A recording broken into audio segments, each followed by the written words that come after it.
Quando a gente percebe o valor que a gente tem, a gente para de se sentir humilhado.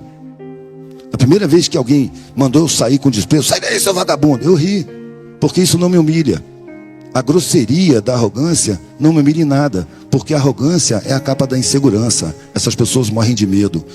Eu tive que ter meus filhos em um hospital público na gloriosa categoria de indigência e cansei de dormir em cima de papelão, mas a minha origem não foi essa.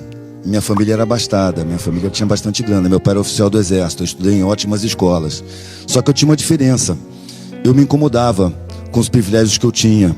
Os meus amigos eram de uma favela que estava no fundo da minha casa e eu jogava bola com eles. Eu sentia que aquelas crianças eram superiores a mim, eles tinham muito mais liberdade enquanto eu era monitorado.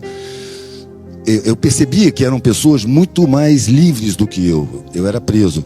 E quando eu estava no meu meio, na minha casa, com os meus amigos, eu questionava essa diferença, questionava os nossos privilégios. E nesse meio é muito mal recebido, as pessoas não querem saber, não querem tratar do assunto miséria. Isso sempre foi assim, sempre vai ser assim, é assim que eles pensam. E eu me senti estranho, eu era um estranho naquele meio. E passei a adolescência, tentei entrar no exército, não tenho temperamento para aquilo. Fui funcionário do Banco do Brasil, também não tenho temperamento para aquilo. Eu vivia por pressão familiar em nome das coisas, dos benefícios, das facilidades. E eu sentia alguma coisa estranha nisso, porque não me satisfazia. Eu sentia uma atração muito grande pela maneira dos mais pobres, que no caso do meu convívio eram os serviçais. Eles eram mais espontâneos, mais sinceros, o olhar tinha alguma coisa diferente.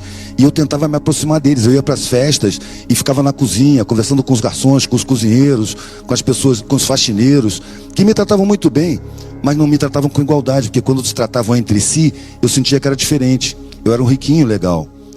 Quando eu cheguei até a faculdade, eu entrei na faculdade por pressão familiar também, eu vi esses assuntos que eu queria discutir, que não encontrava jeito, serem discutidos. E fiquei muito encantado com aquilo por uns 3 meses, porque depois eu percebi que essas pessoas também não se aproximavam dos mais pobres. Quando eu saí do exército, eu tinha o couro bem duro. Eu aguentava dormir no chão, papelão, molhado, passava fome tranquilamente. Então, eu saturado do meu meio social, todo feriado, todo espaço que eu tinha, eu viajava de carona. Ia para uma aldeia de pescadores, uma vila no alto da montanha, onde estavam as pessoas mais pobres, porque eu sentia muita atração. E ficava observando que aquelas pessoas tinham muito mais espontaneidade, tinham uma união muito maior do que no meu meio, na minha classe. Eu tinha uma humanidade, uma relação afetiva que eu não conhecia.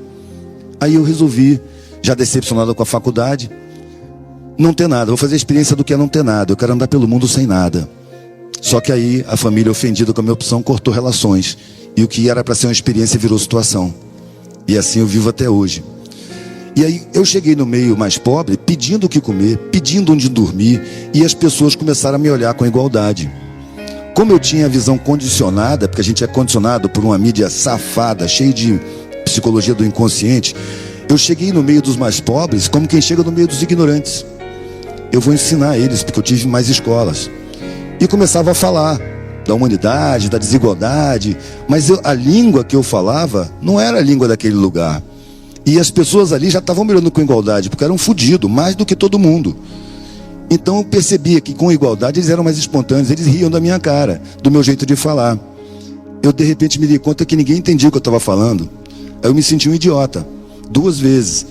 Primeiro porque eu achei que eu estava indo para o meio da ignorância, e eu percebi que ignorante ali era eu. E segundo porque eu percebi que eu tenho 2 orelhas, 2 olhos e só uma boca.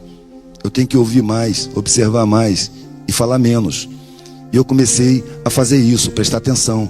E percebi que no meio da periferia, que a gente julga que é tão ignorante, existem códigos de comunicação inacessíveis para quem fala a língua acadêmica. São códigos intuitivos, são códigos de sentimento, são gestuais, é mímica, é uma coisa muito mais profunda. E eu percebi também, aliás, no meu próprio coro, que a capacidade de resistência nas periferias é muito maior do que nas outras classes.